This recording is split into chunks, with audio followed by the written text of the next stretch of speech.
Begini Tat, saya sebelum bertanya izin bercerita sebentar ya. Sebenarnya saya pernah jadi ateis tahun 2014 karena saya merasa bingung gitu Tat. Dan alhamdulillah saya udah menemukan jawaban dan dari kebingungan dan pertanyaan-pertanyaan yang ada di pikiran saya di dalam Islam Tat. Bagaimana sebenarnya mengingat Allah itu Ustaz? Karena kita kan tidak tahu wujud Allah. Lantas bagaimana sebenarnya kita bisa mengingat Allah? Misalnya dengan sholat, dengan ibadah-ibadah itu. Karena ketika saya sholat saya kadang bisa nangis alhamdulillah Ustaz. Dan saya merasakan betul kehadiran Allah, tapi saya kadang masih bingung aja gitu sebenarnya bagaimana cara mengingat Allah yang betul dan benar dan tepat. Mungkin itu saja dari saya. Wassalamualaikum warahmatullahi wabarakatuh. Terima kasih.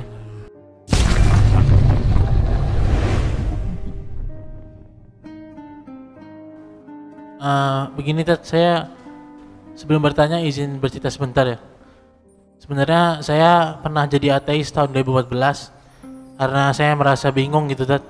Dan alhamdulillah saya udah menemukan jawaban dan dari kebingungan dan pertanyaan-pertanyaan yang ada di pikiran saya di dalam Islam Tat. Nah, yaitu dari ayat Al-Quran surat Al-Ikhlas ayat 4. Bismillahirrahmanirrahim, walam yakul lahu kufuwan ahad, dan tidak ada sesuatu yang setara dengan dia. Dan juga saya menemukan jawabannya dari sifat wajib Allah, yaitu mukhalafatul lil hawadisi, yaitu yang dimana sifat ini tidak ada dimiliki oleh makhluk lain. Allah berbeda dengan makhluknya kan. Nah, jadi pertanyaan Ustaz sebenarnya ada dua. Yang pertama, bagaimana cara saya supaya saya tetap istiqomah dalam jalan Islam dan iman serta ketakwaan serta kebenaran dan kebaikan. Dan yang kedua, sebenarnya ini pertanyaannya hampir mirip dengan ini juga. Bagaimana sebenarnya mengingat Allah itu Ustaz? Karena kita kan tidak tahu wujud Allah. Lantas bagaimana sebenarnya kita bisa mengingat Allah? Misalnya dengan sholat, dengan ibadah-ibadah itu. Karena ketika saya sholat saya kadang bisa nangis alhamdulillah Ustaz. Dan saya merasakan betul kehadiran Allah, tapi saya kadang masih bingung aja gitu sebenarnya bagaimana cara mengingat Allah yang betul dan benar dan tepat. Mungkin itu saja dari saya. Wassalamualaikum warahmatullahi wabarakatuh. Terima kasih. Iya. Qalbun itulah yang membuat kita bisa merasa. Setiap ruh itu ada rasa. Ruh itu punya lapisan rasa. Jadi ketika dia tersentuh rasa sedih, kita akan menangis. Maka beribadah itu pakai qalbun.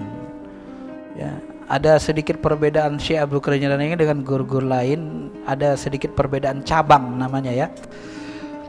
Ada zikir lisan, ada zikir nafs. Nafs itu cenderung zikir tazkiyatun nafs, membersihkan jiwa. Karena jiwa kita itu bentuknya ruhani. Kullu nafsin za'iqatul maut, dia mati. Berbeda dengan ruh yang tidak mati. Ya, ruh itu termasuk makhluk yang dikekalkan Allah.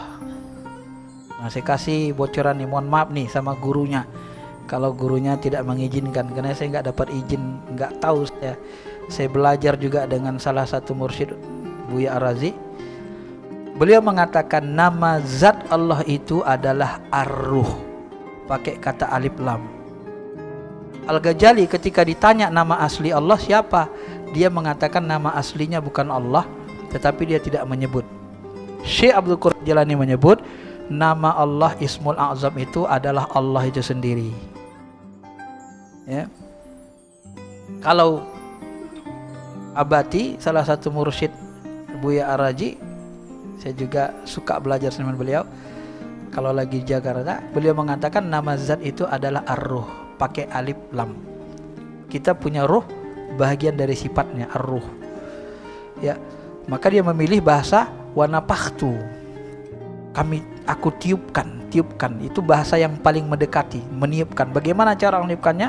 Ala ma yasha, terserah dia. Kita enggak sambil pusing. Ya.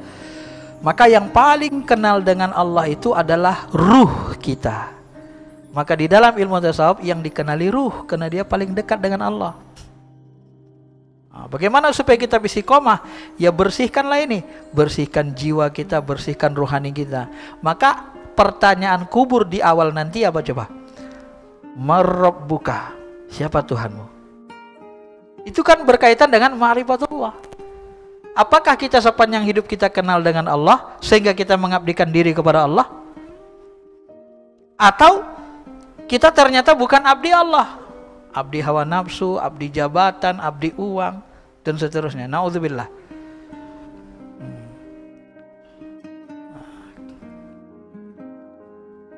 Saya baru bulan lalu ada teman saya aktif di jemaah tabligh. Saya pernah ikut jemaah tabligh, bawa jemaah pelajar 40 hari di Jogja tahun 2001. Libur panjang saya bawa jemaah. Tetangga saya ada yang rajin jemaah tabligh. Saya ajak masuk tarekat. Yuk suluk yuk. Dia sibuk banyak sibuk. Nah bulan lalu dapatlah 5 hari suluk. Setelah dia suluk, ternyata dia rasakan nikmat fly dia. Tiba-tiba dia temukan fly itu. Wah, kok bisa fly ya? Bingung dia. Wah, lalu saya sebut, itulah yang saya sebut. Bedakan zikir sebelum masuk tarekat dengan sesudah.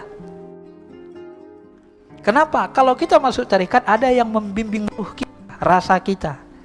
Ada mursyidnya. Begitu dia bayar, dia bimbing cara teknis zikirnya, tuh masuk ke hatinya.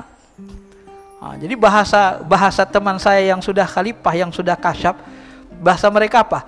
Kalau ada cara murah, nggak mahal, bisa play nikmat, ngapain beli narkoba mahal-mahal?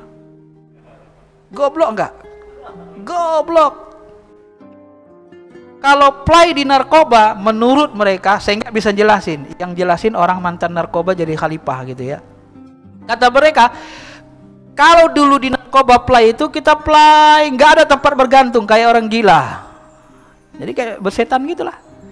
Tapi kalau Anda sudah masuk ke makom zikir, hidup hatinya play tempat bergantungnya Allah. Seperti dibelai-belai oleh Allah, nikmatnya luar biasa. Nah itu kalau masuk tarekat. Kalau mau mendapat kenikmatan Islam, masuklah tarekat. Maka Imam Syafi'i mengatakan, hendaklah engkau belajar tasawuf supaya apa? Supaya terasa nikmat ibadah. Kunci nikmat ibadah itu dalam tasawuf, Pak, dalam tarekat. Tarekat itu sekolahnya tasawuf. Ya. Beda, pasti beda. Maka saya sebut sama beliau, gimana? Beda kan? Nah kalau kamu kemarin, ini mohon maaf nih saya bilang, kalau kamu terus-menerus di jemaah tabligh, nggak ada yang bimbing ruhanimu, nggak akan dapat kamu zikir seperti itu nikmatnya. Benar kan nggak pernah dapat? Iya, nggak pernah dapat dia. Karena nggak dibimbing. Ya. Karena jemaah tabligh kan syariatnya saja. Salah-salah kita merasa lebih hebat dari yang lain. Kenapa? Karena kemakal sunnah, kita dakwah, tapi dakwahnya jahir, mengajak sholat, mengajak ngamalin sunnah, sunnah jahir, sunnah batin Nabi, sunnah ruhaninya, cara berzikir Nabi, kita nggak diajari, nggak ada yang ngasih tahu. Bagaimana cara khusyuk sholat, nggak ada yang ngajari, Pak.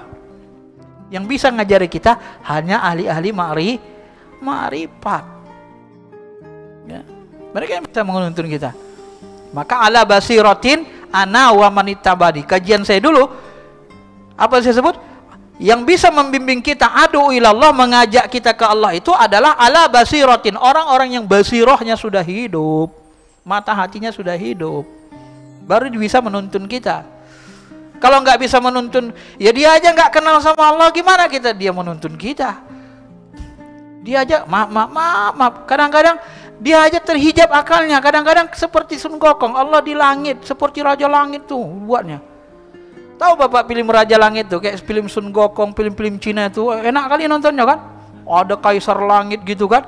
Itu menurut saya, kalau saya pahami dari pembicaraan guru-guru mursyid, itu adalah alam surga setan di antara langit dan bumi ini. Ini setan buat alam surga, surga Fata Morgana. Jadi orang-orang yang tidak bermursyid mencari Tuhan itu tersesat di situ. Itu para dukun. Mereka dijanjikan masuk surga. Tahu-tahu surganya buatan iblis. Di sini dia di tengah-tengah awan itu. Makanya kalau mak lampir peran kan di awan dia kelihatan kan. Hati-hati. Tapi kalau orang ma'rifat dia nembus.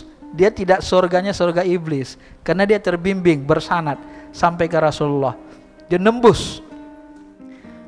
Makanya Imam Al-Ghazali, siapa lagi? Syekh Abdul Qadir Jilani, kemudian Ibnu Arabi, Yazid Bustami, ini kan ulama-ulama besar.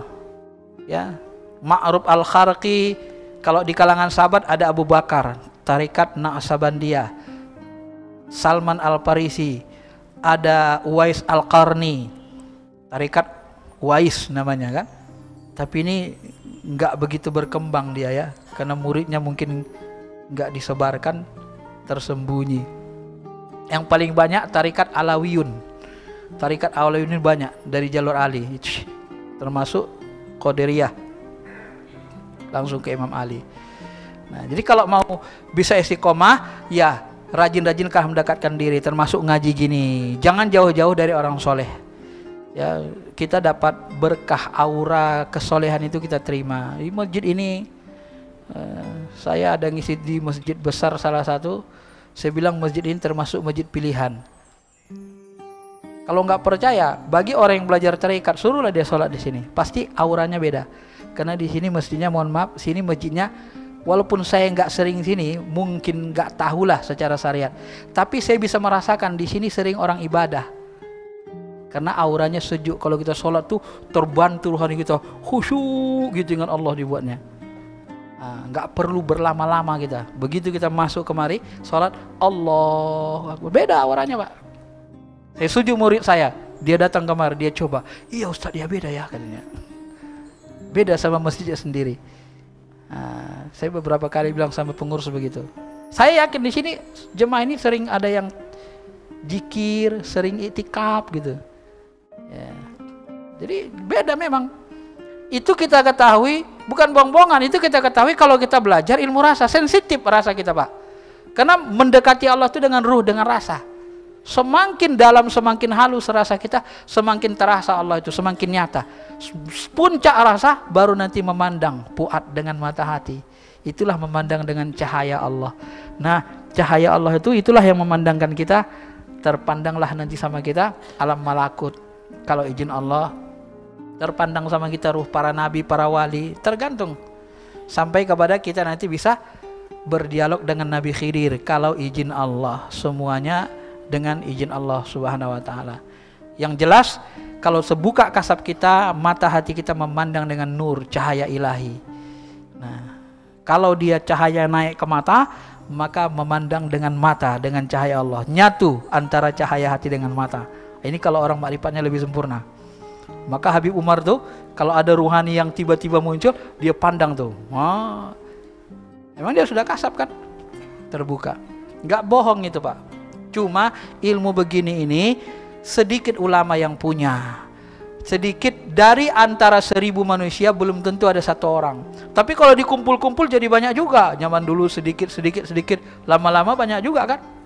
No, jadi banyak juga ulama seperti ini. Bagaimana kita mau ngingkari ilmunya? Ada dalilnya dalam Quran, ada dalilnya dalam hadis.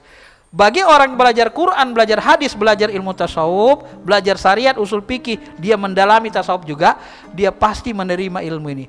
Tapi orang yang belajar hadis sama Quran aja, nggak belajar tasawuf, nggak tahu dia memahami ayat-ayat dan hadis yang berkaitan dengan ruhani, maka dia terhijab dari ilmu itu. Nggak bisa dia memahaminya, akhirnya dia tolak. Begitu dia tolak, maka dia terhijab, nggak dapat ilmu. Saya termasuk orang yang awalnya dulu menolak ilmu tasawuf, tarekat, ragu, takut. Karena saya orang syariah, S1, S2, S3 saya syariah. Jadi kalau cara berhukum enak, gampang, usul fikih saya ngerti. Nah, saya bisa nyalahin orang salafi misalnya berhukum dengan sunnah bidah. Karena sunnah bidah bukan hukum. Yang hukum itu adalah wajib, sunnah, makruh, mubah, haram. Ya kenapa? Sunnah itu kan perkataan perbuatan takir Nabi. Kalau perkataan Nabi, perbuatan Nabi, sholat itu bukan hukum. Siapa bilang sholat hukum?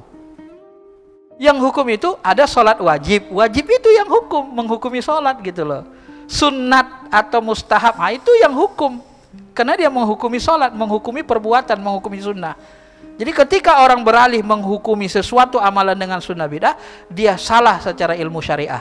Ilmu hukum. Kenapa? Karena sunnah dan bidah bukan hukum. Karena sunnah itu kaitannya perbuatan, perkataan, nabi yang mengandung hukum, sumber hukum yang dikenai hukum, tapi bukan hukum itu sendiri. Karena hukum itu adalah isbatu syai' ala syai'. Nah, yang begitu-begitu saya paham Pak, mahir saya karena jurusan saya.